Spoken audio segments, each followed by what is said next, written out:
श्री राधे श्याम। परम पूज्य श्री गौरदास जी महाराज जी के YouTube चैनल को सब्सक्राइब करें। पूज्य महाराज श्री की कथाओं को सर्वप्रथम देखने के लिए बेल आइकन दबाना ना भूलें।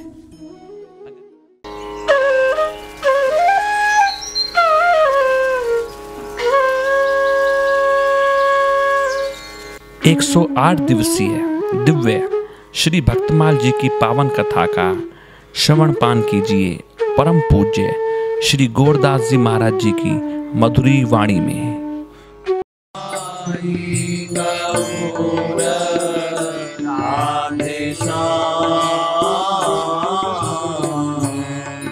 जप हरे कृष्णा हरे राम। भजनी ताई गौर राधे श्याम। जप हरे कृष्णा हरे राम। भजनी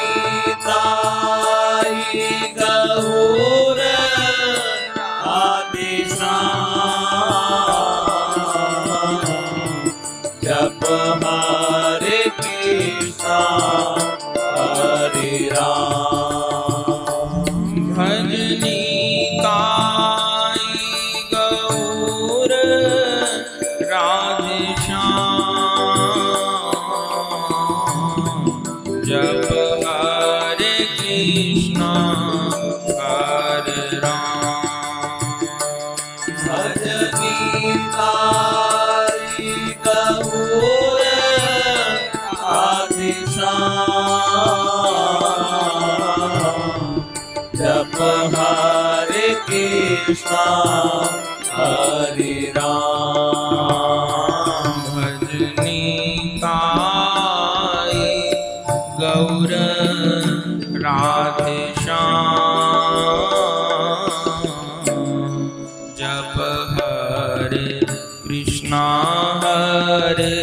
राम। भजनी ताई गौर राधे श्याम। जप हरे कृष्णा हरे राम। भजनी ताई गौर राधे श्याम। जप हरे कृष्णा हरे राम। भजनी ताई गौर राधे श्याम। जप हरे कृष्णा हरे राम। भजनी ताई गौर राधे श्याम। जप हरे कृष्णा हरे राम। भजनी ताई गौर राधे श्याम। जप हरे कृष्णा हरे राम। भजनी ताई गौर राधे श्याम। जप हरे कृष्णा हरे राम।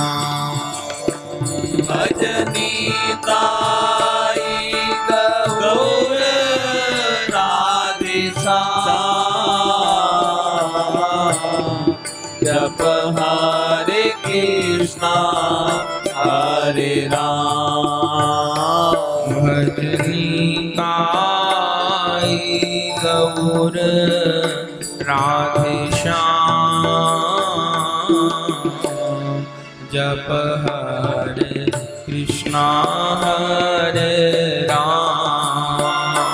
भजनी ताई गौर राधे श्याम।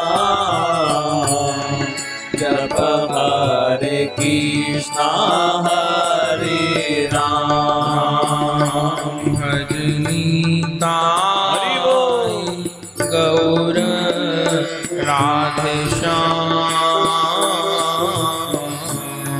जप हरे कृष्णा हरे राम भजनीता।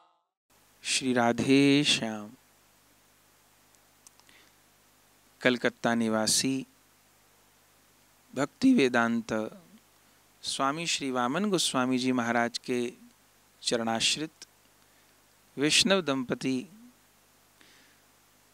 जिनका बहुत स्नेह गुरु गोविंद के चरणों में है, और हमने पूर्व में कहा भी था शायद प्रथम दिन कि पूर्व में जो व्रत 84 कोष की यात्रा रही उसमें भी आप सम्मिलित रहे परम प्रेम पूर्वक, और सेवा में भी आप रहे। तो उन्हीं का मनोरथ था, और विशेषकर उन्होंने आग्रह किया कि हमारा नाम न लें, बस इतना ही कहें कि गुरुदेव के चरणाश्रित। ये भाव बहुत उत्तम है। और 5 दिन का मनोरथ आपने किया, 5 दिन के आप यजमान बने। तो 5 दिन से लगातार उनके लिए सवेरे भक्तमाल जी का पूजन होता है, मूल पाठ होता है, और 3 बजे से जो अपने समय पर कथा होती है वो हो ही रही है। उसमें आज 64वें दिन से जो भक्तमाल जी का चरित्र चल रहा है, 64वें दिन से 68वें दिवस तक 5 दिवस की आपको सेवा प्राप्त हुई है। तो उसमें आज आपके मनोरथ का तो 5वां विश्राम का दिवस है, और हमारे भक्तमाल जी के कथाक्रम का आज 68वां दिवस है, जिसमें आज ब्रज के महान सिद्ध संत श्री कृष्णदास जी रणवारी वाले चरित्र तो आप सुनेंगे। विलक्षण महापुरुष जिन्होंने अनन्यता का संदेश हम वैष्णवों को दिया, और ऐसी विरहा अग्नि जिनके हृदय में प्रकट भई कि वह विरहाग्नि प्रत्यक्ष में अग्नि बन करके उनकी देह को भस्मीभूत कर गई, और बलिहार बलिहार कंठ तक अग्नि आ गई, लेकिन न तो अग्नि का ताप और न मुख से भगवान नाम विस्मृत हुआ। ऐसे परम सिद्ध कृष्णदास बाबा जी के चरित्र को आज हम श्रवण करेंगे। और चूंकि हमारे मनोरथी यजमान, उनका आज मनोरथ का विश्राम दिवस है, तो उनके लिए भी बार बार श्री निताई गौरांग देव, श्री राधा गोविंद देव, षड गोस्वामी पाद, गुरु परंपरा, श्री गुरुदेव भगवान, श्री भक्तमाल जी के चरण कमलों में यही प्रार्थना करते हैं कि आपकी गुरुनिष्ठा उत्तरोत्तर बलवती हो, और गुरु कृपा सानिध्य में आप नाम का आश्रय लेते हुए, धाम का आश्रय लेते हुए श्री युगल चरण की आराधना करें। और जिस रस को श्री रूप गोस्वामी पाद ने महाप्रभु जी की कृपा से हम जीवों के लिए इस धरा पर धाम में प्रकट किया, उस मंजरी भाव को अपने हृदय में प्रगाढ़ कर पाएं, राधा दास्य भाव का आस्वादन कर पाएं, और श्री प्रिया प्रियतम के चरण कमलों की सेवा को प्राप्त कर पाएं। तो आपके लिए भी, और शरीर से तो आपका नहीं आना हो पाया, लेकिन भाव रूप में आप यहीं थे, और आपके भाव से ओतप्रोत होकर प्रतिदिन भक्तमाल जी का सवेरे पूजन आपने दर्शन ही किया, और भक्तमाल जी का मूल पाठ भी आपके निमित्त होता रहा, और कथा तो अपने समय पर हो ही रही है, तो उसका भी आपने आनंद प्राप्त किया। और भी इस बीच लगातार वैष्णवों का आग्रह आ रहा है, तो ये कथाक्रम तो चलता ही रहेगा, पहले भी चल रहा था, अब भी चल रहा है, आगे भी चलता रहेगा। पर हमारा यही कहना है कि आप हमको अपने घर खींचने का प्रयास न करिए, आप ऐसा बानक बनाइए कि आप आवे यहाँ पर, धाम वास हो आपका इस बहाने। और नहीं तो हमारे कलकत्ता निवासी भाई जी ने जैसा किया, ये भी एक सुंदर रूप है कि वहीं बैठे रह कर के आप धाम की सेवा से जुड़ पाए। तो ऐसा भी कर सकते हैं और आए तो बहुत ही प्रसन्नता होगी। एक दिवसीय हमारे एक बड़े प्रिय लुधियाना निवासी वैष्णव हैं, तो उनके द्वारा एक दिवसीय भक्तमाल जी का मनोरथ होगा। तो उस समय आप वे तो शरीर से ही प्रत्यक्ष उपस्थित होंगे और भक्तमाल जी का पूजन और परिवार के सहित कथा का श्रवण पान करेंगे। और ये कथा का क्रम तो लगातार चलता रहेगा और मनोरथ भी वैष्णवों के हो रहे हैं। और मनोरथी वैष्णव भी बड़े उदार हैं। हमको ये नहीं कहते कि आप हमको ये चरित्र सुनना है या ये ऐसा कहना है। हम अगर पूछ भी लें तो कहते हैं महाराज जी जैसी आपको इच्छा हो वैसा चरित्र कहिए, जिस क्रम में आप हैं, जिस प्रवाह में आप बह रहे हैं उसी में बहिए, और जो कहें वो सुनने के लिए तैयार हैं। पर ये सेवा हमारी है। तो आगे भी फिर लगातार वैष्णवों का मनोरथ तो है ही, और इस मनोरथ का फल यही है कि ये मन रूपी रथ, जो कि पता नहीं अभी कहाँ कहाँ भटक रहा है, ये मन रूपी रथ वृंदावन आ जाए और सदा के लिए ये मन रूपी रथ श्यामा श्याम के चरण कमलों में रुक जाए, तभी मनोरथ करना सफल है। तो मन के रथ पर बैठ करके तन से न आ पा रहे हों, पर मन के रथ पर बैठ करके तो सब लोग धाम आ सकते हैं। तो सब लोग मन के रथ पर सवार हो करके श्री भक्तमाल जी का आश्रय ग्रहण करें। आज आपका मनोरथ का 5वां विश्राम दिवस है। बड़ी बड़ी मंगल कामना आपके लिए करते हैं। और अब आप सिद्ध श्री कृष्णदास बाबा जी, रनवारी वाले बाबा जी का दिव्य चरित्र श्रवण करें। प्रेम से कहिए जय जय श्री राधे श्याम।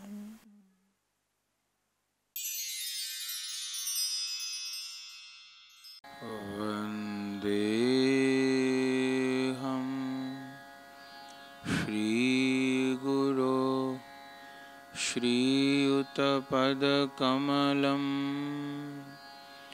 श्री गुरुन् वैष्णवांश्च श्रीरूपं साग्रजातं सहगण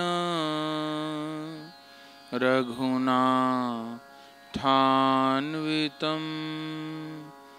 तं सजीवं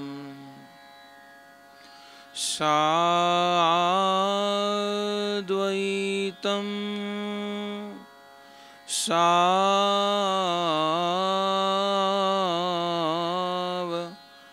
सावधूतं परिजन सहितं श्री कृष्ण चैतन्य देवं श्री राधा कृष्ण पादान् सहगण ललिता श्री विशाखान्वितांश्च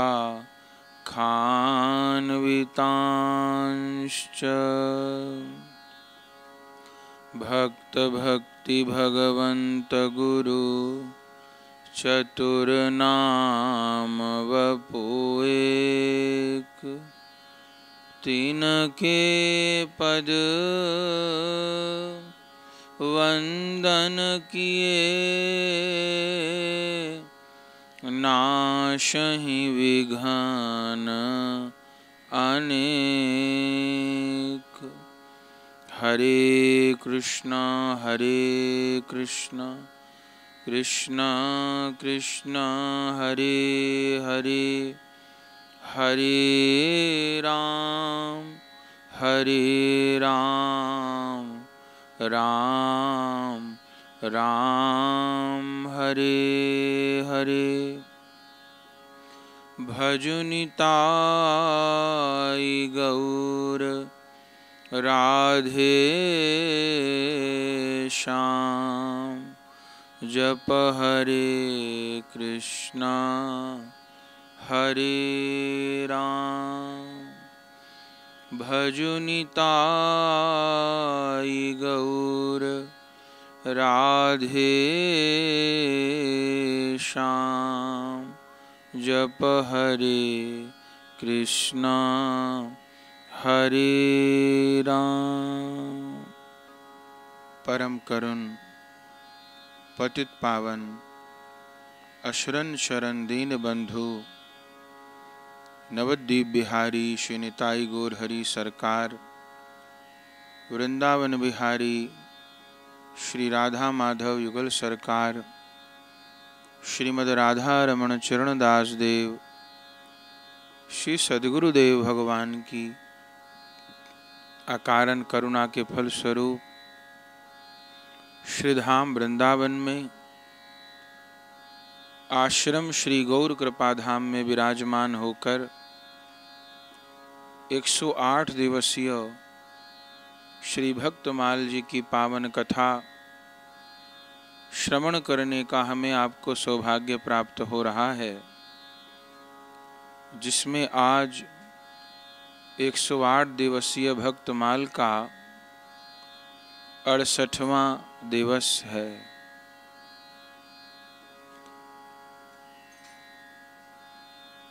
और अधिक मास के प्रारंभ होने पर भक्तमाल जी में भी हम विशेष रूप से उन भक्तों को स्मरण कर रहे हैं जिन्होंने इन्हीं प्रगट ब्रज वृंदावन में रहकर भजन किया और अपने शरीर के रहते एक बार नहीं अनेक बार श्यामा श्याम का प्रत्यक्ष किया, लीला रस सेवा रस को प्राप्त किया, स्वयं धन्य हो गए और अपने आश्रय में आने वाले अनेक भक्तों को धन्य कर दिया। उन महापुरुषों के चरित्र अब हम स्मरण कर रहे हैं कुछ दिनों से, और उनमें भी अब प्राचीन ब्रज के जो 4 सिद्ध बाबा कहे जाते हैं, माने औरंगजेब के अत्याचार के बाद जिस समय ब्रज के प्राय सब ठाकुर ब्रज से बाहर चले गए थे और ब्रज लगभग सूना हो गया था, साधनों का सर्वथा अभाव था, उस काल में जिन महापुरुषों ने नितांत कम साधनों में रह कर के ऐसी उच्च कोटि की साधना की कि आज उनके चरित्र को हम गा रहे हैं, तो उनमें जो प्राचीन उस काल में जो प्राचीन 4 सिद्ध बाबा हुए, क्रमशः कामवन के श्री जय कृष्णदास बाबा जी, गोवर्धन के प्रथम श्री कृष्णदास बाबा जी, और अब तृतीय रणवारी के श्री कृष्णदास बाबा जी।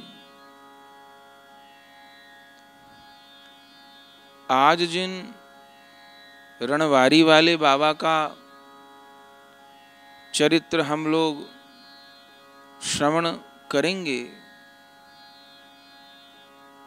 यह चरित्र भी अपने आप में अनूठा है। सारे ही चरित्र अनूठे हैं। हर महापुरुष के चरित्र से हमको एक सार गर्भित अनोखी शिक्षा मिलती ही है। आज जिन रणवारी वाले सिद्ध बाबा के चरित्र को स्मरण करना है, वह चरित्र अनन्यता से जुड़ा हुआ है। अनन्यता प्रधान चरित्र है। हम लोग लगातार सत्संग में श्रवण करते हैं कि जिस साधक को शीघ्र उन्नति करनी है, इस जीवन में अपने लक्ष्य को पाना है, भगवत प्राप्ति करनी है, उसको अपनी साधना में, अपने जीवन में, अपने मन प्राण में दो तथ्यों की गहराई से स्थापना करनी होगी। केवल बाह्य दिखावे के लिए नहीं, एकदम भीतर से, गहराई से, सच्चाई से दो तथ्यों की, दो मान्यताओं की, दो सिद्धांतों की स्थापना करनी होगी, जिसमें प्रथम है अनन्यता और दूसरी है दीनता। अनेक बार ये व्याख्या हम श्रवण किया करते ही हैं। अगर अनन्यता हो, दीनता न हो, तो साधक के अभिमानी हो जाने का पूरा डर है। वो अनेक बार अपने इष्ट की अनन्यता का नाम लेकर के कभी तो दूसरे साधकों की निंदा करता फिरेगा, कभी संप्रदायों में भेद करके आचार्यों तक की निंदा करने लग जाएगा, कभी ये ग्रंथ श्रेष्ठ, ये ग्रंथ छोटे, ऐसी बात करने लग जाएगा। और उससे साधना तो होगी नहीं, दीनता के अभाव में वो बहुत शीघ्र इतने अपराध इकट्ठे कर लेगा, साधकों के, वैष्णवों के, साधुओं के, यहाँ तक कि आचार्यों के भक्ति बीज अंकुरित होने से पहले ही नष्ट हो जाएगा। अनन्यता है, दीनता नहीं है। वास्तव में तो उसको अनन्यता भी नहीं कहना चाहिए, पर चलिए, दिखावे के लिए वो अनन्यता है, पर दीनता त्याग रखी है, तो ऐसे से भी भजन नहीं होने वाला। वो अभिमानी हो जाएगा और अभिमान के फलस्वरूप सबके प्रति अपराध करेगा। वो कभी जातिवाद के कारण, कभी संप्रदायवाद के कारण, कभी किसी साधना के मतभेद के कारण, माने साधन जगत में, भक्ति जगत में रहते हुए भी महान अनर्थ कर बैठेगा। और दूसरे का तो क्या नुकसान हो पाएगा, अपना ही वह भक्ति जगत में पतन और विनाश कर लेगा।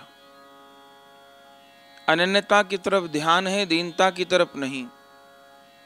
लेकिन ऐसे ही किसी के भीतर दीनता है, दैन्य है,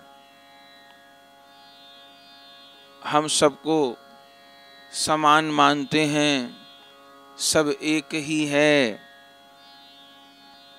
अरे भैया कुछ भी बोल लो, कुछ भी कर लो, कैसे भी रह लो, सब संत महापुरुष एक ही हैं, सब साधन एक ही हैं, सब धर्म एक ही हैं, ऐसे दीनता के वचन, समन्वय वाले वचन सुनने में अच्छे लगते हैं, लेकिन दीनता तो है, माने कि अभिमान में पड़कर वो हर किसी को हेय नहीं देखता है, सब श्रेष्ठ हैं, सब अच्छे हैं, ये भाव होना ही चाहिए था। लेकिन दीनता तो है पर अनन्यता नहीं है। अनन्यता अर्थात अपने इष्टदेव के स्वरूप के प्रति, अपने आचार्य के प्रति, अपने गुरुदेव के प्रति अनन्यता का भाव नहीं है। तो क्या होगा? दीनता है, सब एक हैं, ये कहता है, अच्छी बात है, बहुत अच्छी बात है, तात्विक रूप से सब एक हैं, बिल्कुल सही कहा। दीनता है पर अनन्यता नहीं है। अपनी उपासना के प्रति, मंत्र के प्रति, नाम जप के प्रति, गुरु परंपरा के प्रति, इष्ट देव के प्रति, सेवा के प्रति, स्वरूप के प्रति अनन्यता नहीं है। तो ऐसे साधक का क्या होता है? अगर दीनता नहीं है, केवल अनन्यता है, तो ऐसे साधक का अभिमान में पड़कर पतन हो जाए, ये पूरी संभावना है।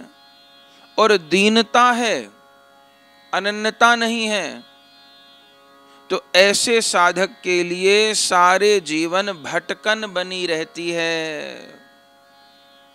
वह भटकता ही रहता है। जानकारी बहुत जगह की हो जाती है, परिचय संबंध बहुत जगह से हो जाते हैं, लेकिन वह कभी भी ईमानदारी से एकाग्र होकर, एकनिष्ठ होकर भजन मार्ग में नहीं बढ़ पाता और उसको रस प्राप्त नहीं हो पाता। वो रसास्वादन से वंचित हो जाता है, और वंचित तो हो ही जाता है, जीवन भर भटकन, चंचलता ऐसे के जीवन में बनी रहती है, और घड़ी घड़ी उसकी निष्ठाएं डोलती रहती हैं। और फिर कई बार अपनी बड़ी हानि भी ऐसा साधक कर लेता है। तो दोनों ही बात बहुत जरूरी है, एक नहीं, एक दूसरे के पोषक हैं, अनन्यता और दीनता। और सच्चाई से कहें और गंभीरता में कहें तो असलियत ये है, ये जब भी होंगी दोनों ही होंगी। अगर यथार्थ अनन्यता होगी तो दीनता अवश्य होगी। क्यों? क्योंकि अनन्य का अर्थ होता है अपने गुरुदेव के, इष्ट के, आचार्य के, मंत्र के, नाम के अनन्य शरणागत होना। माने आदर सबके प्रति, प्रणाम सबको, लेकिन अपनी साधना अपने गुरु प्रदत्त मार्ग पर ही चल रही है, उसमें कहीं समझौता नहीं है। जो भावना है, जो निष्ठा है, जैसा स्वरूप है, उसी मार्ग का अवलंब लेकर के बढ़ रहे हैं। और बाकी और इष्ट के स्वरूपों को अपने ही इष्ट देव में देख रहे हैं। बाकी और सब संत जनों को, संत सदगुरुओं को अपने ही सदगुरुदेव में देख रहे हैं। अन्य सब भक्ति जगत के आचार्यों को अपने ही संप्रदायाचार्य के रूप में देख रहे हैं। तो असलियत तो ये है, ये अनन्यता और दीनता दोनों एक साथ ही रहती हैं। अगर कोई सच्चाई से अनन्य है तो वो उसमें दैन्य भी असलियत में प्रकाशित हो ही जाएगा।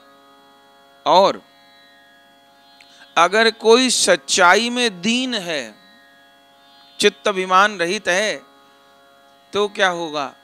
तो भी भले वह सबके प्रति समान भाव रखता हो, लेकिन उसकी एक निर्धारित भजन रस में गति हो ही जाएगी।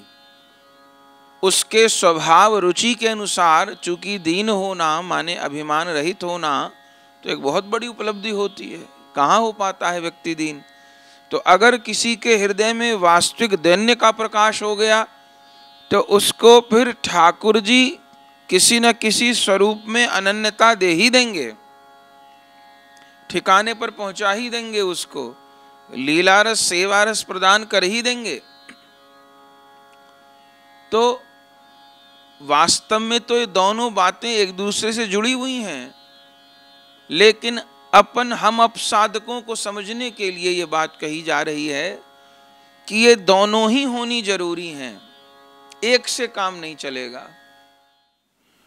तो आज का जो चरित्र है रणवारी वाले सिद्ध श्री कृष्णदास बाबा जी का, वह अनन्यता से संबंधित है और अनन्यता के भी अत्यंत उच्च स्तर से, सूक्ष्म स्तर से संबंधित है।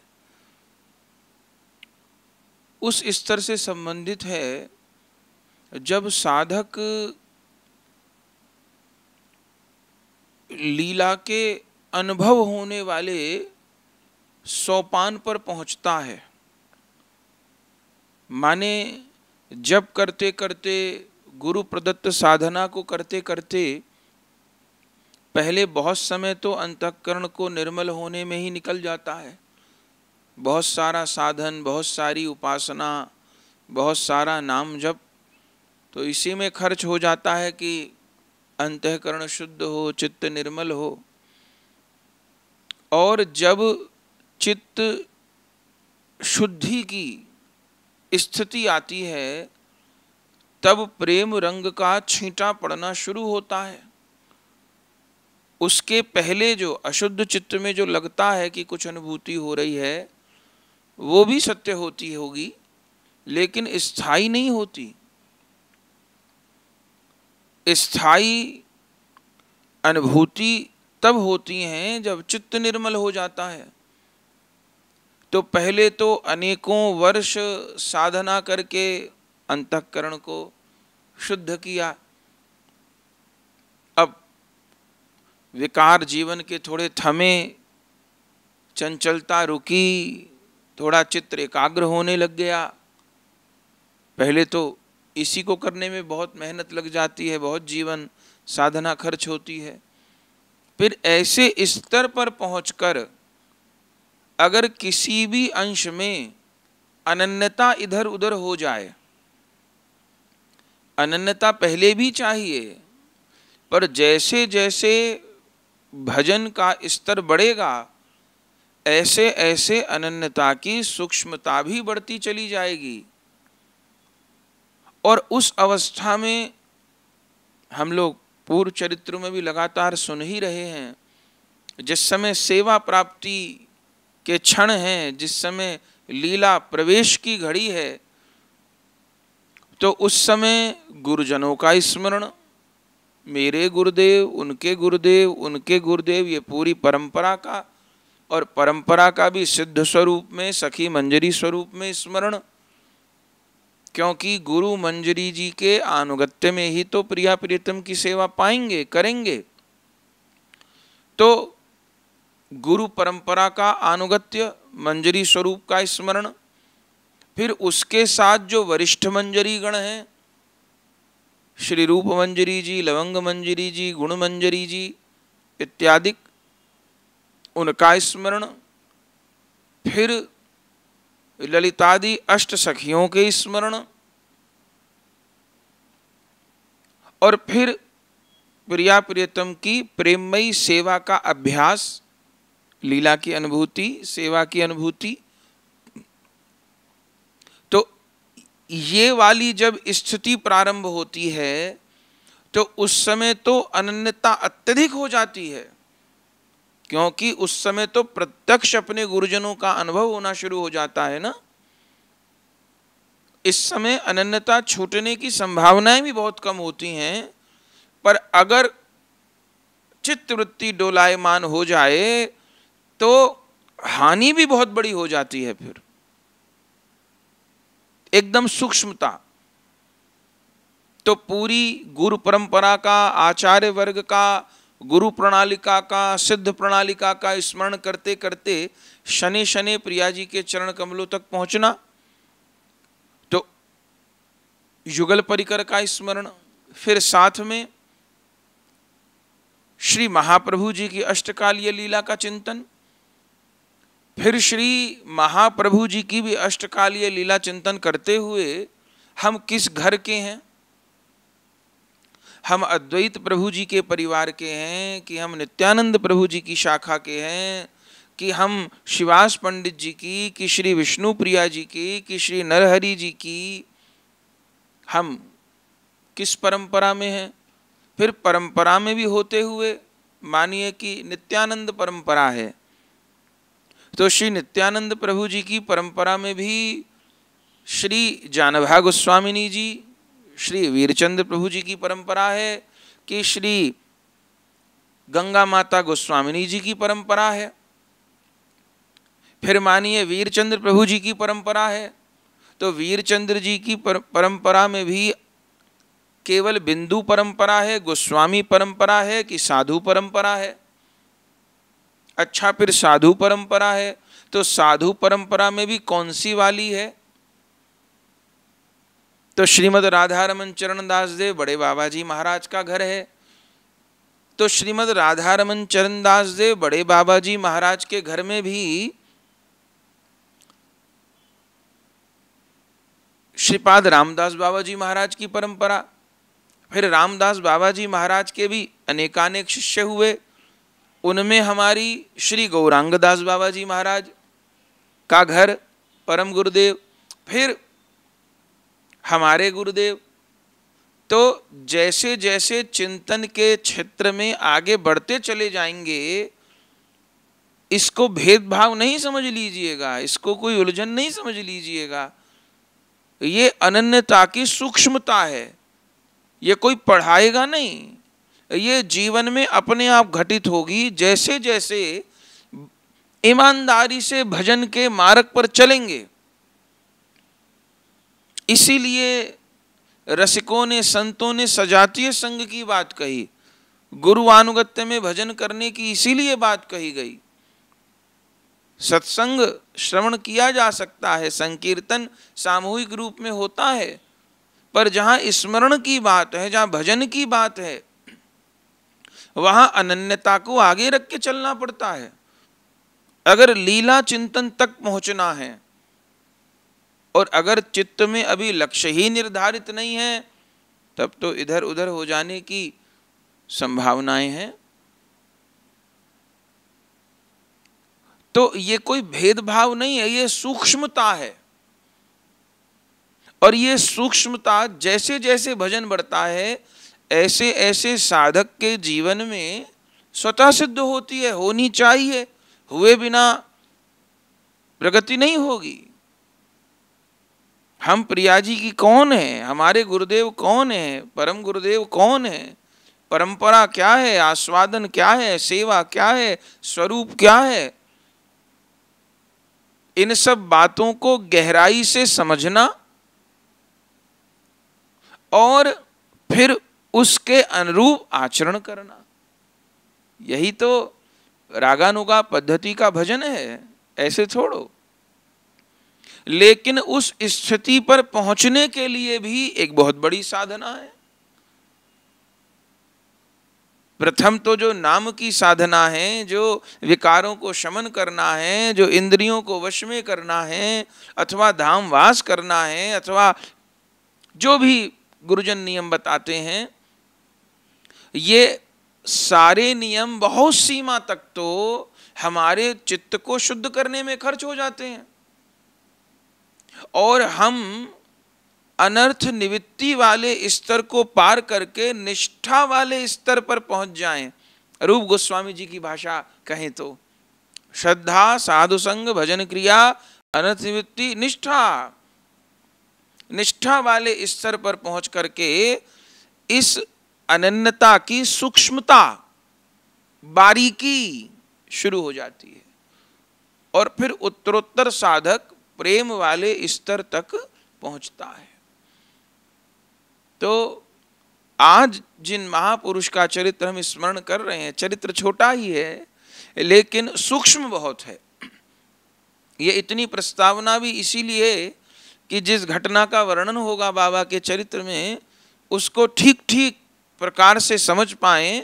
ये सब बातें चरित्र से संबंधित हैं, इनके बिना चरित्र को समझने में कठिनाई होगी, इसलिए निवेदन कर रहे हैं। तो अनन्यता का उपदेश इस चरित्र में हमको मिलेगा और परम पूज्य श्री कृष्णदास बाबा जी हमको एक भूल करके दिखाएंगे अपनी साधना में। जैसे ब्रज गोपियों ने दिखाई। अब ब्रज गोपी तो भगवान की परिकर है ना। अगर मन के भीतर अहम बाकी हो तो कैसे रास में पहुंच जाएंगी गोपिकाएं।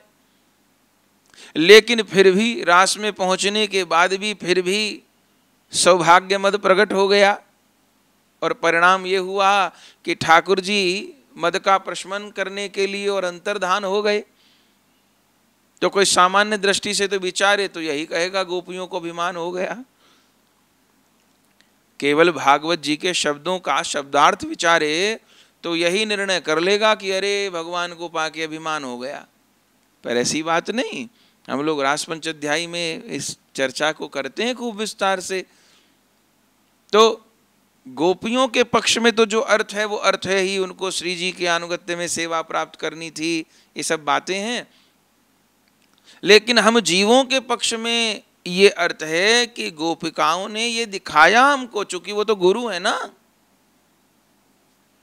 वो तो भक्ति मार्ग की परम आचार्य है ना, तो हमको करके दिखाया कि देखो हम जैसी भक्ति की आचार्य जिनको कि सारे भक्त लोग सबसे बड़ा भक्त बताते हैं, पर हमारे भीतर भी यदि अहम भाव आ जाए, घर छोड़ दिया, पति छोड़ दिए, पुत्र छोड़ दिए, संसार छोड़ दिए, आधी रात में भगवान के निकट आ गई, पर यदि अभिमान आ जाए तो हमको भी भगवान वंचित कर देंगे।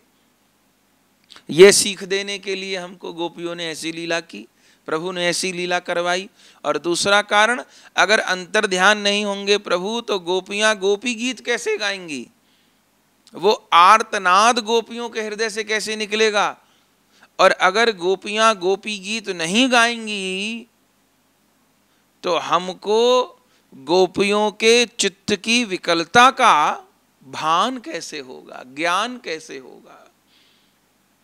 और हम साधकों को वह गोपी गीत स्तोत्र कैसे प्राप्त होगा जिस गोपी गीत स्तोत्र को गाकर आज भी साधक लोग अपने चित्त में गोपी भाव को जागृत कर रहे हैं। तो इस चरित्र में बाबा ने एक भूल करके हम लोगों को सिखाई, देखो बच्चों अनन्यता में भूल मत कर देना, नहीं तो इतनी विरक्ताई धारण करके भी, सब कुछ त्याग करके भी, कठिन वैराग्य धारण करके भी अगर थोड़ी अनन्यता में भूल हो जाएगी तो बड़ी हानि हो जाएगी। तो बाबा का चरित्र अनन्यता सिखाने वाला है। तो बाबा का प्राकट्य कहाँ हुआ?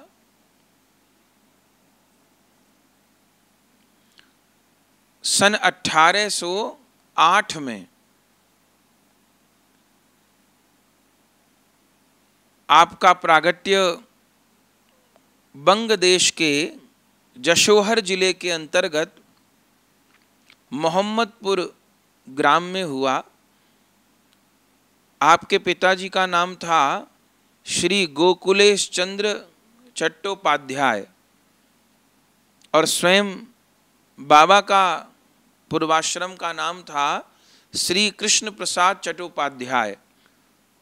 तो बंगाल में ब्राह्मण परिवार में आपका प्राकट्य हुआ और सब प्रकार की अनुकूलता थी, विद्याध्ययन भी हुआ, सब प्रकार की सुयोग्यता सौभाग्य जिसको दुनिया वाले मानते हैं वो सारे सौभाग्य इनको प्राप्त थे। युवावस्था को प्राप्त हुए तो माता पिता ने विवाह करना चाहा, लेकिन जैसे विवाह की चर्चा चली इनके मन में कुछ और ही चल रहा था।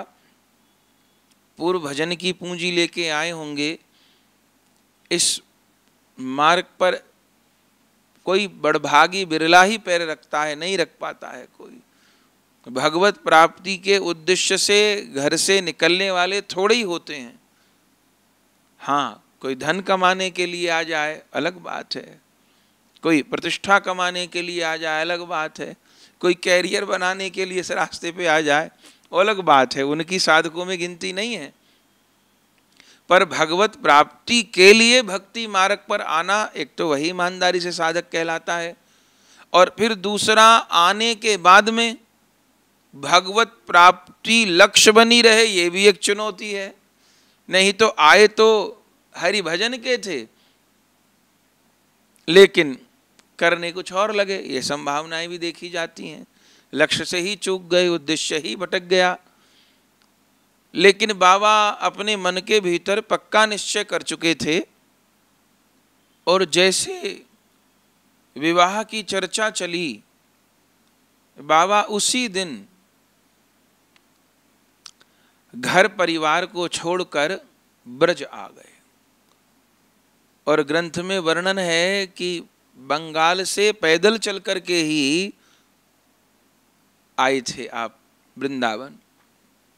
महाप्रभु जी का निरंतर चरित्र पाठ करते थे, श्री चैतन्य चरितामृत का अध्ययन करते थे, उसी से वैराग्य जागृत हुआ था।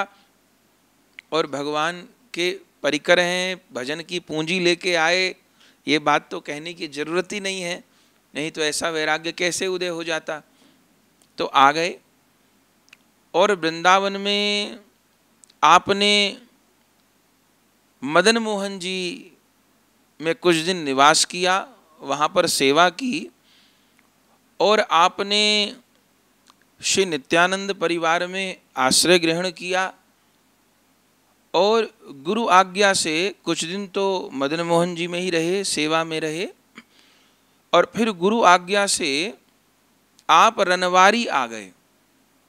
छाता जिले में रनवारी नामक स्थान है, आज भी वहाँ बाबा की समाधि स्थान है, अनेक बार वहाँ दर्शन का सौभाग्य भी प्राप्त हुआ है। तो बाबा रनवारी आ गए, और उस समय आज भी वन जैसा ही है, ग्राम जैसा ही है। उस समय तो भीषण जंगल था रनवारी में। रनवारी पहुँचे और छोटी सी कुटिया बनाकर उसमें रहने लगे।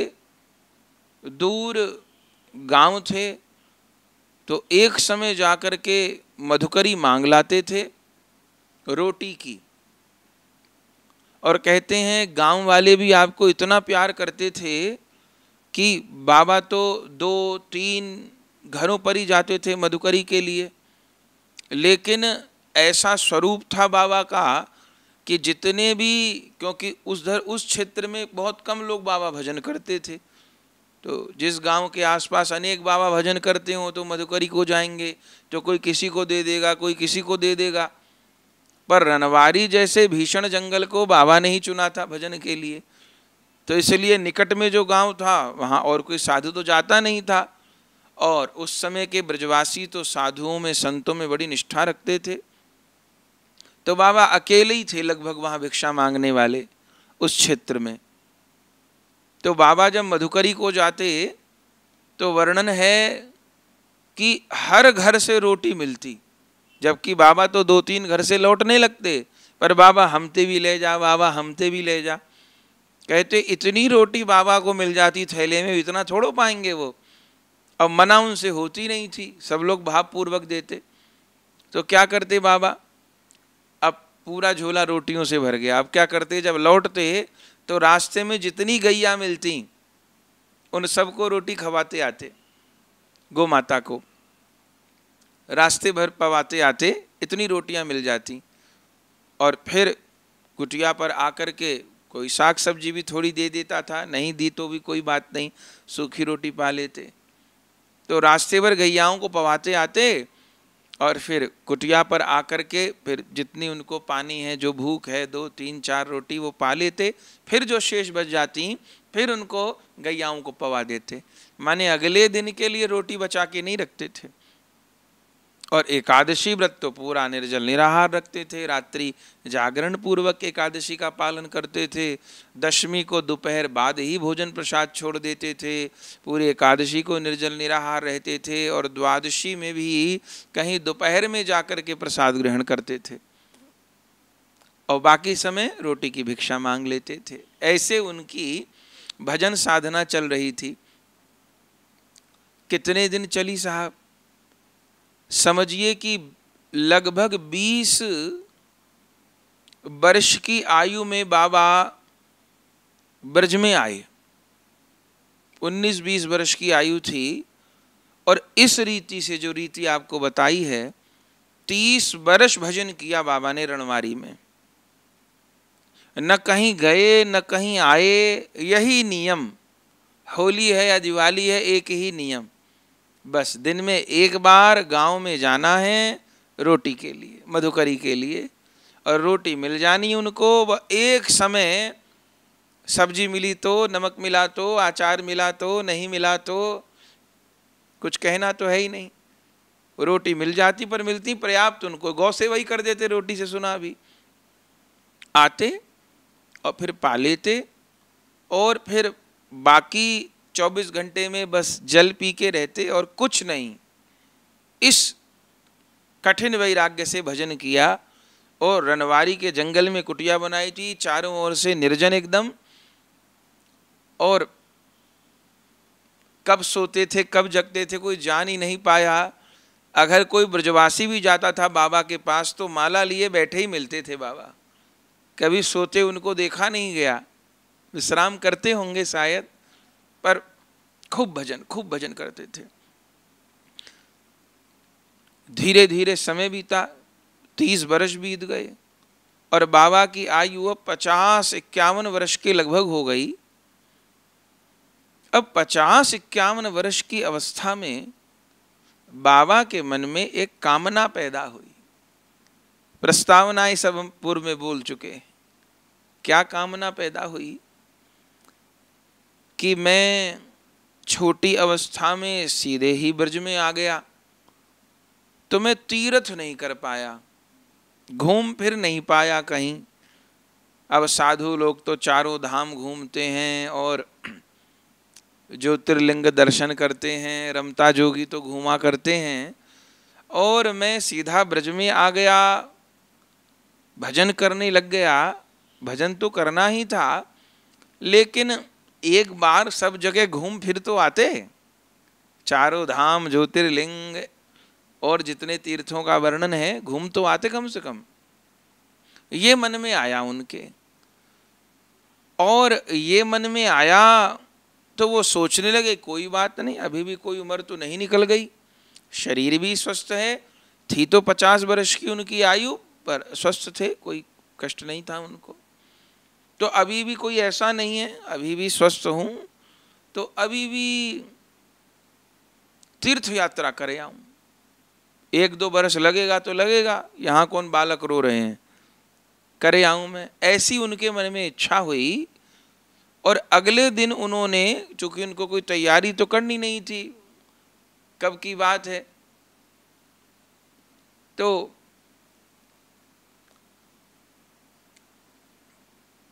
पैदल ही यात्रा करनी थी और कोई साधन तो होती नहीं, तो चल पड़ेंगे झोली झंडा लेकर के, माला झोली लेकर के।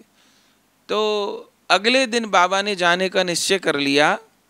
और पहले दिन जब मधुकरी को गए तो जो ब्रजवासी प्रेम रखते थे उनको कह भी दिया कि अब भैया कुछ दिन बाहर जा रहा हूँ मैं और फिर आऊँगा, तुम चिंता मत करियो बाबा कहाँ चले गए। अब ब्रजवासी ठीक है, बाबा कहीं जा रहे होंगे, यही सोचा कि कहीं ब्रज में जा रहे होंगे। बाबा आए, मधुकरी पाली उन्होंने और रात्रि को विश्राम किया। जब रात्रि को विश्राम किया तब स्वप्न में उनको श्री जी ने दर्शन दिया।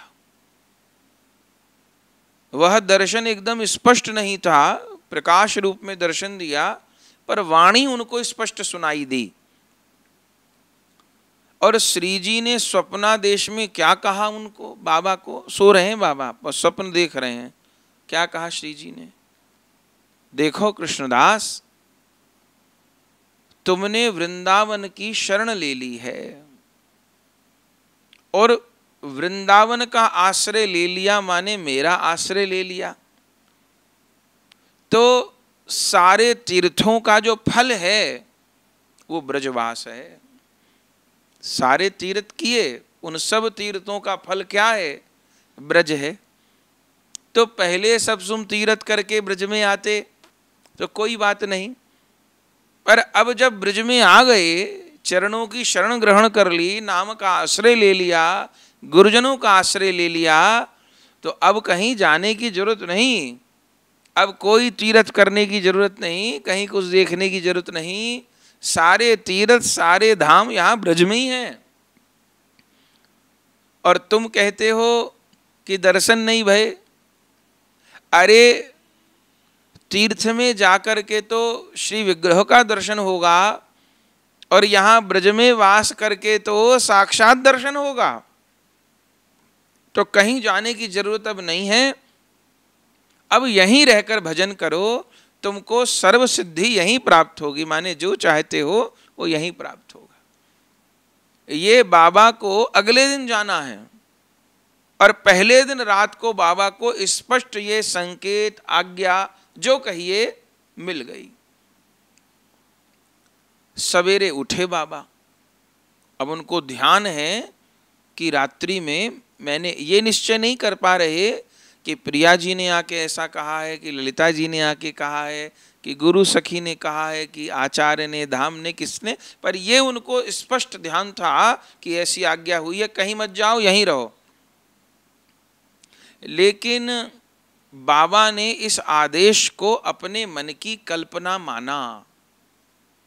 अब भले ये मान लीजिए कि ये लीला होनी थी या कोई और बात थी, बाबा ने, जबकि उनको सब याद था, एक एक शब्द याद था, पर उन्होंने अवहेलना कर दी, माने कि हाँ हाँ हाँ ठीक है, लापरवाही कर दी, ये तो मन है, कभी कुछ सोचता है कभी कुछ सोचता है, सब तैयारी कर ली, सब कह दिया, और अब तीर्थ यात्रा तो स्थगित करना ठीक नहीं है। उन्होंने अवहेलना कर दी और अगले दिन वे चल पड़े तीर्थ यात्रा के लिए। मुख्य 4 धाम का उनका विचार था, चल पड़े, जगह जगह जाके तीर्थ दर्शन किया और तीर्थ यात्रा करते करते बाबा द्वारिका जी पहुँचे।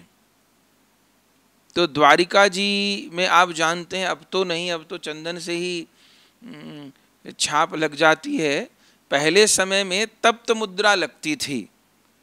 मुद्रा माने शंख चक्र गदा पद्म, तप्त मुद्रा माने दोनों भुजाओं पर मुद्रा छापी जाती थी, शंख चक्र गदा पद्म की दोनों भुजाओं पर। तो उसका अर्थ क्या होता था कि अब ये भगवान के चिन्हित परिकर हो गए, दास हो गए, अब चिन्ह लग गया, छाप लग गई भगवान की और पार्षद हो गए ये शंख चक्र गदा पद्म की छाप। तो बाबा पहुंचे द्वारिका में और देखा कि सब भक्त लोग छाप लगवा रहे हैं। लेकिन कौन लोग लगवा रहे थे? कृष्ण तो पाए जाएं, पर पाए में भेद है। जो श्री संप्रदाय के अनुगत थे वे लगवा रहे थे, अथवा जिनकी चतुर्भुज स्वरूप की, माने की ऐश्वर्य स्वरूप की उपासना है, जिनको श्री वैकुंठ अथवा श्री साकेत में विराजमान होकर के सेवा सुख ऐश्वर्य रूप में प्राप्त करना है, वे लगवा रहे थे। अथवा दिव्य द्वारिका में भी ऐश्वर्य रस के उपासक हैं। चतुर्भुज द्वारिकाधीश भगवान और श्री रुक्मणी जी, इनका सामिप्य सानिध्य सेवा सुख प्राप्त करना है, वे सब लगवा रहे थे। लेकिन बाबा ने देखा कि सब लोग लगवा रहे हैं, और फिर थोड़े ग्रंथ भी पढ़े हुए थे, तो ग्रंथों को विचारे तो बाबा ने कहा अब इतनी दूर आए द्वारिका जी, हम भी तप्त मुद्रा लगवा लेते हैं। तो दर्शन किए और बाबा ने भी द्वारिका में तप्त मुद्रा लगवा ली दोनों भुजाओं पर, माने शंख चक्र गदा पद्म की छाप लगवा ली। इधर तो उन्होंने छाप लगवाई और अब यात्रा तो कर रहे थे पर प्रतिदिन भजन तो करते ही थे, जो उनका गुरु प्रदत्त भजन था रागानुगा मार्ग का, वो भजन तो करते ही थे। तो जैसे उन्होंने मुद्रा लगवाई उस दिन तो जैसे तैसे बीता, लेकिन अगले ही दिन जब भजन करने बैठे तो भजन में मन न लगे और एकदम चित्त में विक्षेप आ गया। माने उनको ऐसा लगने लगा कि ये जो मैंने 30 वर्ष 31 वर्ष ब्रज में रह के भजन किया ये सब चौपट हो गया, जीरो हो गया, ऐसा लगने लगा उनको। विक्षेप एकदम भयंकर चित्त में आ गया और इतने वो मानसिक रूप से परेशान हो गए, दुखी हो गए कि वो 4 धाम वाली यात्रा भी उनकी बीच में छूट गई और कहाँ कहाँ उनको जाना था, 1-2 साल का वो सोच के चले थे और बीच में ही छोड़ दी उन्होंने और चित्त विक्षिप्त हो गया। कुछ उनको अनुभव भी होने लग गया कि मेरे से कुछ गलत हो गया शायद। माने जो भजन करता है ना उसके चित्त की स्थिति उसको भान करवाएगी। दुनिया में नहीं समझ सकता आदमी, क्यों? दुनिया में आदमी कब समझेगा मेरे से भूल हो गई है? उसका एक ही पैमाना है, अगर व्यापार में कुछ नुकसान हो जाए, खटपट होने लग जाए, परिवार में खटपट होने लग जाए, कोई रोग हो जाए, तब वो सोचेगा अरे लगता है कुछ गुरु जी के प्रति ठाकुर जी के प्रति अपराध हो गया। अरे नहीं भैया नहीं, गुरुदेव के प्रति अपराध से ये सब बातें नहीं है। ये धन की हानि, शरीर को नुकसान हो जाना या कुछ व्यापार में, ये सब बातें प्रारब्ध से संबंध रखती हैं। चूंकि गुरुदेव के साथ हमारा दिव्यता का संबंध है, भगवत प्राप्ति का संबंध है। गुरु अपराध वैष्णव अपराध का फल ये होता है कि भजन की हानि हो जाएगी, भजन में मन नहीं लगेगा, भजन नहीं होगा, धाम में मन नहीं लगेगा, कथा में मन नहीं लगेगा, सत्संग में मन नहीं लगेगा, चित्त के भीतर उलझन तनाव द्वेष बना रहेगा। ये अपराध का परिणाम होता है। पर अब कहाँ तक समझाया जाए? संसार में तो यही मानते हैं कि धन की हानि तो अपराध हो गया, कुछ शरीर में रोग तो कोई लगता है कोई अपराध हो गया, भगवान को मनाओ। असलियत बात यह है कि ये सब बातें जीव के कर्म से, प्रारब्ध से लेना देना रखती हैं। भजन में मार्ग में अपराध होगा तो चित्त में विक्षेप आएगा। विक्षेप से अर्थ यह है कि भजन से विमुक्ता आ जाएगी। पर आज की स्थिति क्या है? अरे भजन में मन लगे न लगे, पैसा बरसता रहे तो भगवान राजी हैं। और कितना भगवान में मन लग रहा हो, आनंद आ रहा हो, आंसू आ रहे हो, पर अगर कहीं शरीर संसार में कमी हो जाए, धन की कमी हो जाए, कहीं परिवार में विपरीतता आ जाए तो हम मानेंगे अरे क्या फायदा इस भजन कीर्तन का।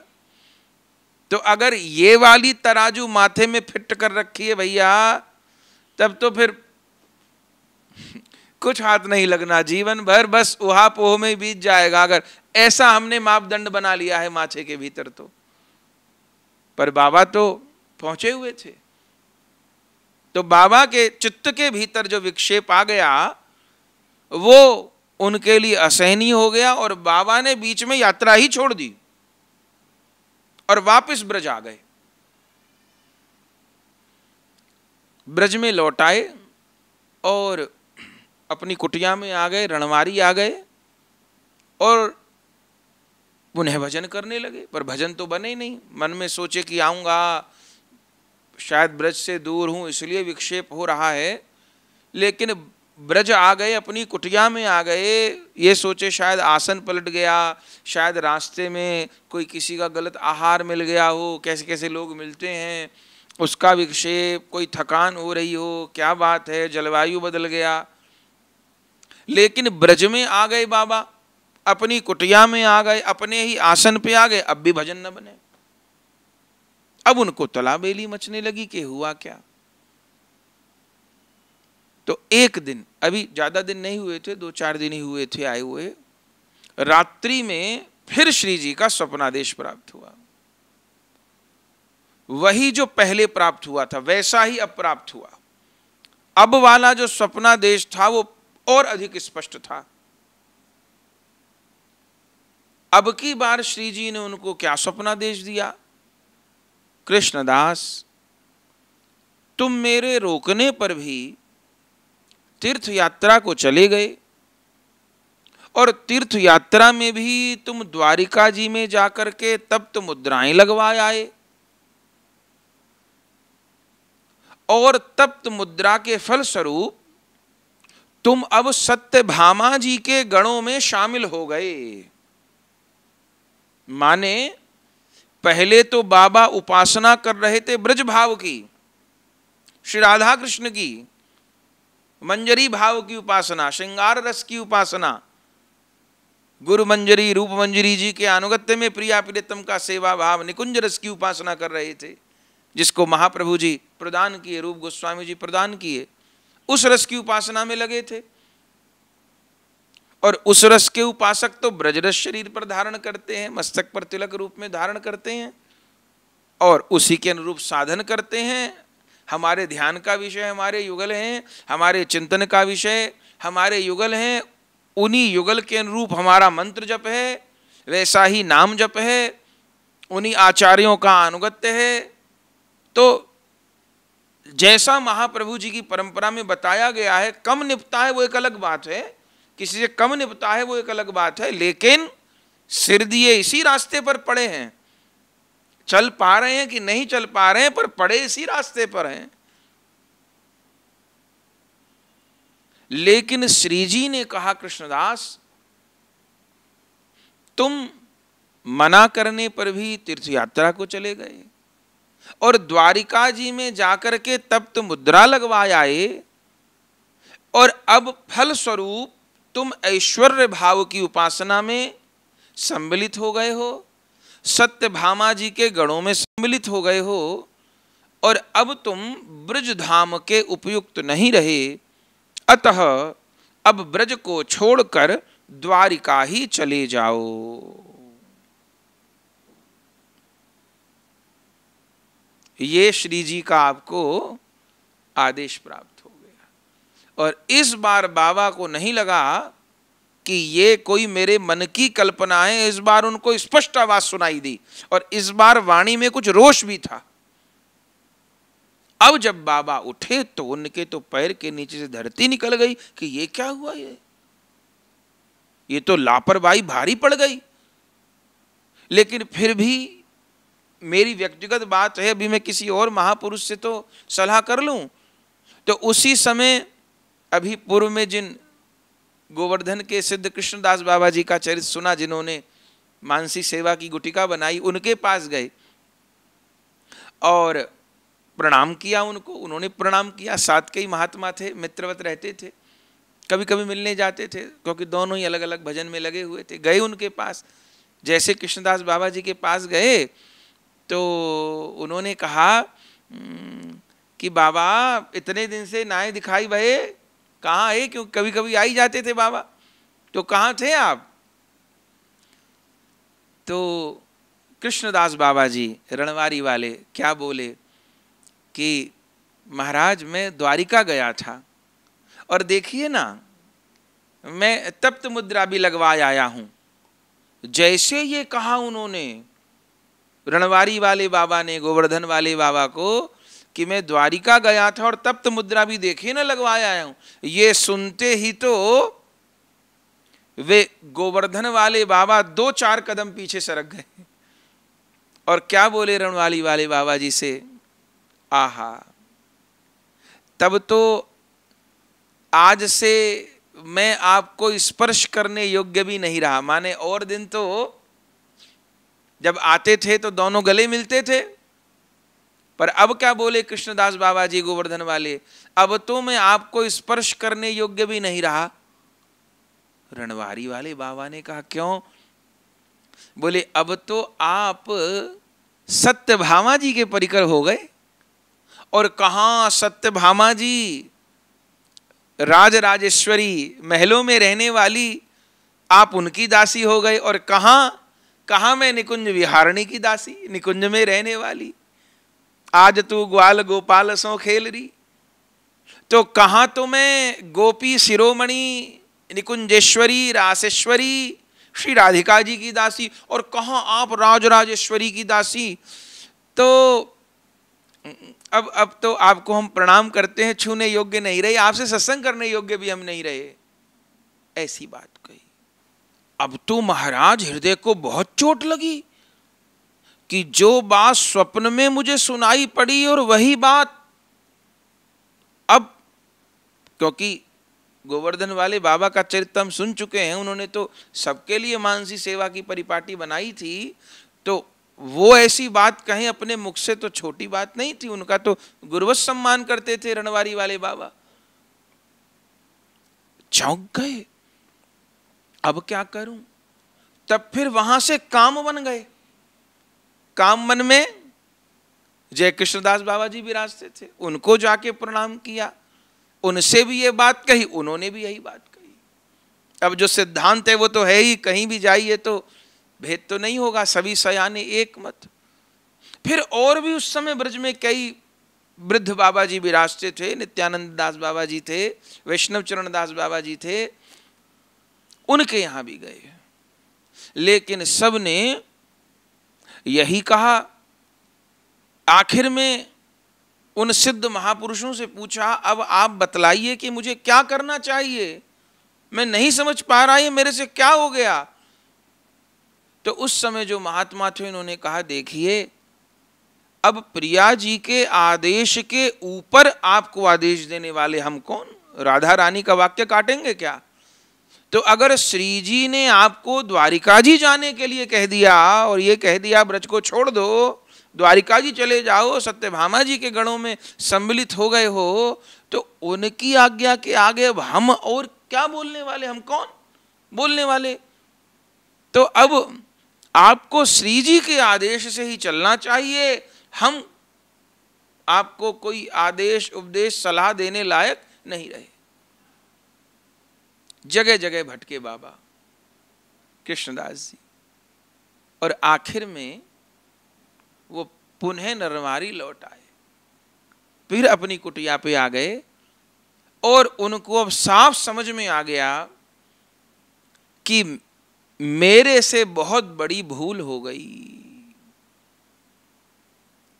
पहले भी जो आदेश था, स्वप्नादेश था, वो श्री जी का ही था, मैंने लापरवाही में अवहेलना की।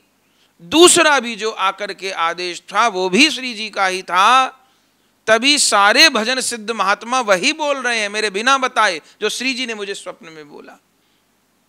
अब मैं क्या करूं, मेरे तो जिंदगी भर का भजन नष्ट हो गया, मैं तो बर्बाद हो गया, सारा साधन मैंने नष्ट कर लिया अपना। छोटी अवस्था में घर छोड़ करके आए कि भजन करेंगे, और ये क्या अनर्थ कर लिया, हम क्या करें। इस बाबा की पीड़ा को बंधुओं वही समझ सकता है जिसने भजन रस का आस्वादन किया है। ऐसा समझिए किसी व्यक्ति ने सारी जिंदगी बड़ी मेहनत से, खून पसीने से घर बनाया हो, दुकान बनाई हो, सोना खरीदा हो, पैसा इकट्ठा करा हो, और अचानक जीडीए वाले, नगर पालिका वाले उसका घर, उसकी दुकान पर बुलडोजर चला जाए और सरकार उस व्यक्ति के सारे बैंक के पैसे को छीन ले और घर का जो सामान सोना चांदी था सब चोर लूट के ले जाएं।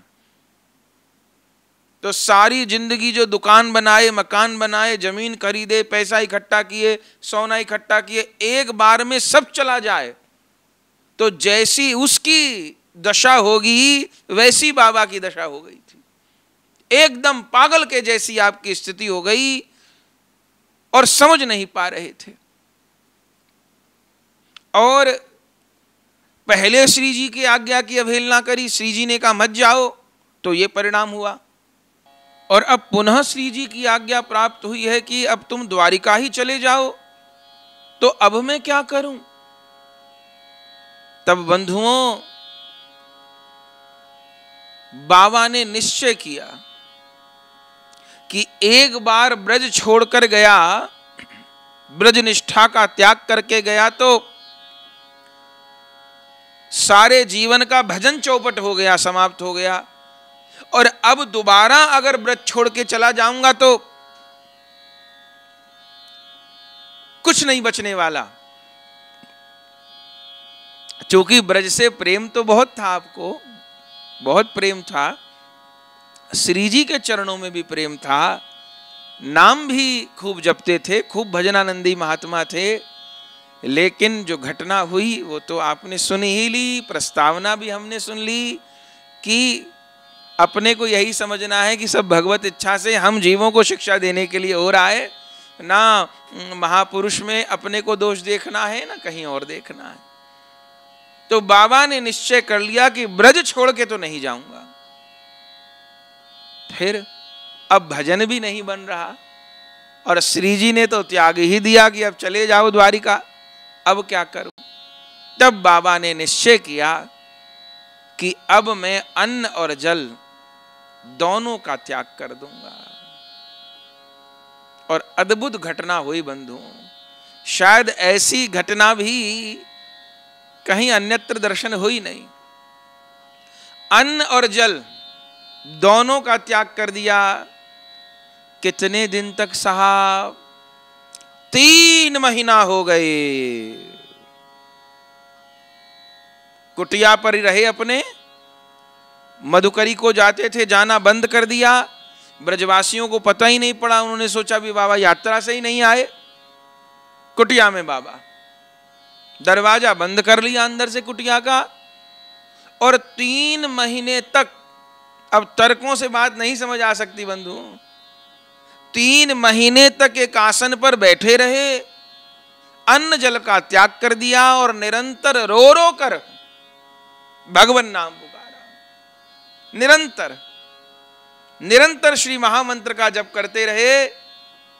हरे कृष्ण कृष्ण कृष्ण हरे हरे, हरे राम राम राम हरे, हरे कृष्ण कृष्ण कृष्ण हरे हरे, हरे राम राम राम हरे हरे। बीच बीच में चित्कार मारते थे, हा राधा हा गोविंद कह करके, क्षमा कर दो क्षमा कर दो क्षमा कर दो। 3 माह तक अन्न जल का त्याग किए रहे बंधुओं। और 3 माह बाद एक अलौकिक घटना घटी। तर्कों से समझना कठिन है, पर बंधुओं आज भी रणवारी है, आज भी आपकी समाधि है। कुछ समय पहले तक जिन्होंने दर्शन किया वो लोग भी विराजमान थे। बंधुओं 3 महीने तक बाबा अनशन किए पड़े रहे और 3 महीने पश्चात बाबा के अंगूठे से अग्नि प्रकट हो गई। अंगूठे से अग्नि, जैसे किसी योगी के अंगुष्ठ से योगाग्नि प्रकट हो। पर बाबा योग पथ के पथिक नहीं थे, बाबा तो भक्ति पथ के पथिक थे। उनके अंगूठे से योगाग्नि नहीं, भगवान शंकर की अर्धांगनी माता सती ने अपने अंगूठे से योगाग्नि प्रकट करी थी।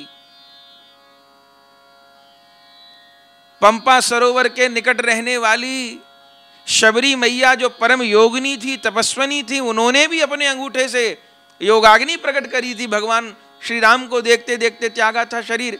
लेकिन यहां बाबा के योगाग्नि प्रकट नहीं हुई, यहां विरहाग्नि प्रकट हुई है, योगाग्नि नहीं। मानिए, सोचिए कि चित्त के भीतर कितना विरह उत्पन्न हुआ होगा कि वो अग्नि बन करके प्रकट हो गया। अंगूठे से आपके विरहाग्नि, साक्षात अग्नि प्रकट हो गई और धीरे धीरे आपका शरीर सुलगने लगा, दग्ध होने लगा। और बलिहार बंधुओं 3 महीने तो अनशन किए और फिर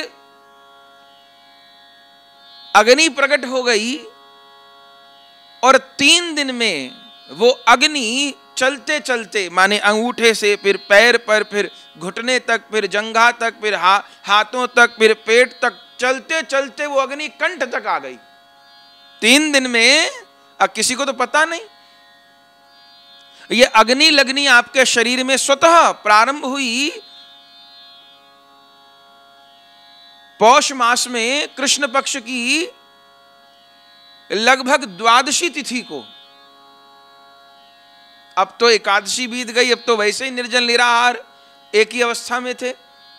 तो द्वादशी को वह अग्नि फूट पड़ी शरीर से, विराग्नि, और द्वादशी, त्रयोदशी, चतुर्दशी बढ़ती चली गई अग्नि, और अमावस्या तक तो वो कंठ तक आ गई अग्नि। किसी को पता नहीं। रणवारी में ही जहां बाबा की कुटिया थी, कुछ दूर पर सिद्ध श्री जगन्नाथ दास बाबा जी महाराज, जिनका चरित्र हम पूर्व में स्मरण कर चुके हैं, सिद्ध श्री जगन्नाथ दास बाबा जी और उनके प्रधान शिष्य ब्रजवासी बिहारी दास बाबा जी कुटिया में थे। तो 2-3 दिन से वो देख रहे थे कि बाबा की कुटिया में कुछ प्रकाश हो रहा है, पर यही सोचे कि दीपक जोड़ा होगा, क्योंकि पहले तो थोड़ी अग्नि थी, सोचे दीपक जोड़ लिया होगा चलो। लेकिन 3 दिन बाद, जब एक तो वही लोग भजन में डूबे रहते थे, लेकिन आधी रात के समय बिहारी दास जी किसी कारण उठे तो देखे पूरी अग्नि, माने कि पूरी कुटिया दमक रही है, और कुटिया के जो घास फूस के छिद्र हैं उनसे बाहर लपट जैसी आ रही है, प्रकाश हो रहा है। आधी रात में दिखा, तब वो घबराए और बाबा को कहा, सिद्ध श्री जगन्नाथ दास बाबा जी को। तब सिद्ध श्री जगन्नाथ दास बाबा जी ने कहा, देखो बिहारी दास कहां गए हो, बाबा की कुटिया में कहां गए हो। और तुरंत बिहारी दास बाबा जी भागे हुए आए, और जो देखा कि बाबा एकदम बैठे हैं आसन पर, कोई चीख पुकार नहीं है, बैठे हैं और स्पष्ट भगवान नाम ले रहे हैं, बलिहार बलिहार। अग्नि लगी हुई है शरीर में, गले तक आ गई है सुलगते सुलगते अग्नि, और स्पष्ट भगवान नाम जप रहे हैं, हरे कृष्ण कृष्ण कृष्ण हरे हरे, हरे राम राम राम, हरे कृष्ण कृष्ण कृष्ण हरे राम राम राम, हरे कृष्ण कृष्ण कृष्ण हरे राम राम राम। स्पष्ट भगवान नाम ले रहे हैं, गले तक अग्नि आ गई है, और जो देखे वो तो पैर के नहीं धरती नहीं, तुरंत दौड़ते हुए अपने गुरुदेव जगन्नाथ दास बाबा जी के पास गए। बाबा बाबा बाबा क्या हुआ? अग्नि अग्नि अग्नि, सिद्ध बाबा की कुटिया में अग्नि, रणवारी वाले बाबा की कुटिया में अग्नि। तुरंत भाग के आए और जो देखे चीख पड़े बाबा, बिरहानल बिरहानल बिरहानल, जो कि जगन्नाथ दास बाबा जानते तो थे ही, बिरहानल बिरहानल बिरहानल, अरे बिरहो अग्नि लग गई, बिरहो अग्नि लग गई, बिरहो अग्नि लग गई। और उसी समय गांव के लोग दौड़ते हुए आए, चूंकि चीख पुकार होने लगी जोर जोर से, और जो कुछ महात्मा थे दौड़े दौड़े आए, तो भोर होने को था, महात्मा लोग दौड़े हुए आए, और जगन्नाथ दास बाबा जी जोर जोर चित्कार कर रहे हैं, बिरहानल बिरहानल बिरहानल, बिरहो अग्नि बिरहो अग्नि बिरहो अग्नि, धन्य हो धन्य हो धन्य हो, ऐसे प्रिया जी के चरण कमल प्राप्त करने की हमारे भीतर बिरहाग्नि नहीं हुई, धन्य है बाबा। और उस समय आयु कितनी थी? उस समय केवल 52 वर्ष की आयु थी कृष्णदास बाबा जी की, रणवारी वाले बाबा की। और तब तो सब गांव वाले दौड़े हुए आए, और चूंकि सांकर लगा रखी थी उन्होंने कुटिया की, तो सांकर तोड़ी गई, और देखा कि बाबा दग्ध हो रहे हैं। और जैसे अब ब्रजवासी, अब संसारी व्यक्ति संसार की तरह से सोचेगा कि पानी डाला जाए, रेत डाला जाए, किसी तरह बचाया जाए, कुछ करना चाहते थे। उसी समय ग्रंथ में वर्णन है, जिन लोगों ने देखा वो दृश्य उनका बताया हुआ वर्णन है। बोले उसी समय बाबा ने अपनी दोनों भुजाओं को उठाया। बोले जब दोनों हाथों को उठाया तो कैसा लग रहा था कि जैसे कोई मशाल जल रही हो, हाथों में अग्नि लगी है, दोनों हाथों में अग्नि लगी हुई है, जैसे कोई जलती हुई लकड़ी को उठाए, ऐसे उनकी दोनों भुजाएं लग रही थी। और गांव वाले तो रोने लगे, अरे हमारे यहाँ बाबा को ऐसा हो गया, जिस स्थान पर संत दुख पाए, ऐसा होए, दुर्भिक्ष होए, हानि होए, हम बाबा की सेवा नहीं कर पाए, क्या हो गया? गांव वाले दुख पाने लग गए। और उसी समय बाबा अपनी दोनों जलती हुई भुजाओं को उठाए और आशीर्वाद दिए, सबको आशीर्वाद दिए, दुख मत पाओ, तुम सबका कल्याण होगा, सब खूब भजन करो, चारों ओर महामारी दुर्भिक्ष अकाल जल का भाव भले हो, पर रणवारी में कभी दुर्भिक्ष जल का अभाव कोई महामारी नहीं आएगी।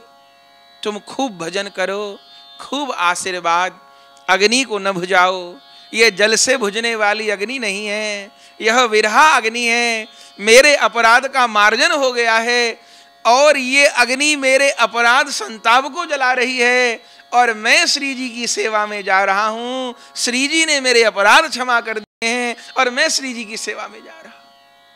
ये अंतिम वाक्य, शरीर जल रहा है उस समय बाबा के। और उसी समय फिर जगन्नाथ दास बाबा जी ने इशारा किया बिहारी दास जी को, वे तुरंत कुटिया में गए और 3 घी की भीगी हुई बत्ती लेकर के आए रुई की। तब आगे बढ़कर के बाबा ने, क्योंकि आसन पे ही दग्ध हो रहे थे बाबा, तो जगन्नाथ दास बाबा जी ने 3 घी की बत्ती सिर पर रख दी और जैसे 3 भीगी हुई घी की बत्ती सिर पे रखी तो तुरंत अग्नि जो प्रज्वलित थी वो शीश तक आ गई है। और तब माने जब तक शीश तक अग्नि नहीं आई तब तक प्राण त्याग भी नहीं भये और तब तक आपकी वाणी भी चलती रही। पर जगन्नाथ दास बाबा स्थिति को देखकर भाप गए कि अब अधिक विलंब आवश्यक नहीं है और अब बाबा को शीघ्र ही सेवा में प्रस्थान करना चाहिए। तो घी की बत्ती माथे पर धर दिए, तुरंत अग्नि सिर तक चली गई और फिर संपूर्ण आपका श्रीअंग भस्मीभूत होकर के ब्रजरज में विलीन हो गया बंधुओं। और कहते हैं अनेक समय तक तो वो रज भी पड़ी रही। उस समय पूरे 84 कोस ब्रज के वैष्णव नहीं, ग्रस्त ब्रजवासी भी एकत्र हुए और कहते हैं उत्सव हुआ। चूंकि ब्रज में तो कोई अस्थियां और शरीर की रज का प्रवाह कहीं होता नहीं, बड़े भाग वृंदावन पायो, ब्रज में शरीर छूटे तो यहीं रज रहती है और कहां प्रवाहित करना है। तो कहते हैं 3 दिन बाद बाबा के गुरु भाई थे, उनका नाम था प्रेमदास जी। उन्होंने सुना वो कहीं गए हुए थे तो आए भाग करके और जब देखे तो कुटिया भस्मभूत, बाबा का शरीर कुछ नहीं बचा, भस्म पड़ी है, लोग माथे से लगा रहे हैं और भस्म भी ठंडी हो गई है। तो प्रेमदास जी बहुत रोने लगे और जहां बाबा शरीर छोड़े थे क्या बोले, दादा आपने मेरे हाथ की तो लकड़ी भी नहीं ली, अपने से बड़ों को, बड़े गुरु भाई को, गुरुजनों को काष्ठदान होता है, तो आपने मेरे हाथ की तो लकड़ी भी नहीं ली। ऐसा कहकर के उन्होंने वो काष्ठ लेकर के आए थे चंदन की, वो ठंडी भस्म थी, ठंडी भस्म में लकड़ी डाले और उसी समय वह लकड़ी जल उठी। तब तो जितने भी ब्रजवासी 3 दिन हुए थे, जितने ब्रजवासी वो जान गए कि बाबा कहीं गए नहीं हैं। और बंधुओं तब से लेकर के आज तक समझिए ये घटना है 1860 की, पौष कृष्ण अमावस्या की। समझिए कि 160 वर्ष के लगभग हो रहे हैं। तब से लेके आज तक प्रति वर्ष उस गांव के लोग उत्सव मनाते हैं। पूरे 84 कोस के भक्त ब्रजवासी वैष्णव लोग एकत्र होते हैं, खूब उत्सव मनता है, कीर्तन आयोजन होते हैं और तिथि पर भंडारा होता है, सब लोग प्रसाद पाते हैं। प्रति वर्ष गांव के लोग उत्सव मनाते हैं आज भी बाबा का।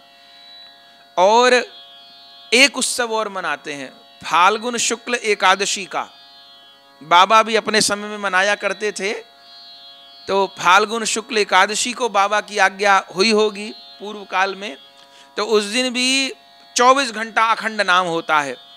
और घर घर में नाम होते हैं। सब लोग रात्रि भर जाग करके कीर्तन करते हैं, नगर कीर्तन होते हैं, प्रसाद वितरण होता है। तो आज भी रणवारी में 2 उत्सव, पौष कृष्ण अमावस्या को, फाल्गुन शुक्ल एकादशी को बाबा की स्मृति में होता है। और ब्रजवासी बड़ी श्रद्धा रखते हैं समाधि के लिए बाबा की। और ब्रजवासियों का तो कहना है कि जो वहाँ परिक्रमा करता है, बाबा की समाधि पर प्रणाम करता है, तो उसकी प्रार्थना को आज भी बाबा स्वीकार करते हैं, पूरी करते हैं। कितने कितने तो ऐसे लोग देखे, क्योंकि संसार के लोग तो अपनी बात ढूंढ ही लेते हैं कि गए किसी महामारी से ग्रसित थे, प्रार्थना किए, महामारी ठीक हो गई, बीमारी ठीक हो गई। ऐसा भी लोग जाकर के और अपनी भावना के अनुसार निवेदन करते हैं। तो आज भी समाधि रूप में बाबा अनुभव दे रहे हैं। और वह स्थान तो पावन है ही साहब। जैसे प्रभु जहाँ लीला करते हैं वह स्थान धन्य धन्य हो जाता है, ऐसे ही भगवान के प्राण प्यारे भक्त जहाँ लीला करते हैं, भजन करते हैं, वह भी धाम हो जाता है। ब्रज तो धाम है ही, पर रणवारी में प्रभु की कौन लीला हुई। लेकिन रणवारी इस बात के लिए अति धन्य हो गया कि यहाँ ठाकुर जी के प्राण प्यारे कृष्णदास बाबा जी लीला अंतर ध्यान किए। तो आज ऐसे प्राचीन सिद्ध बाबाओं में तृतीय बाबा श्री कृष्णदास जी रणवारी वाले, उनके चरित्र को हमने स्मरण किया। आज बाबा को प्रणाम करते हुए और बाबा से अनन्यता का दान मांगते हुए अपनी वाणी को विश्राम करते हैं। कहिए रणवारी वाले सिद्ध श्री कृष्णदास बाबा जी महाराज की जय हो। श्री गुरु प्रेमानंदे निताय गौर हरि बोल। प्रिय भगवत प्रेमियों, अगर यह वीडियो आपको पसंद आई तो इसको लाइक कीजिए और अधिक से अधिक शेयर कीजिए। श्री राधे श्याम। परम पूज्य श्री गौरदास जी महाराज जी के YouTube चैनल को सब्सक्राइब करें। पूज्य महाराज श्री की कथाओं को सर्वप्रथम देखने के लिए बेल आइकन दबाना ना भूलें।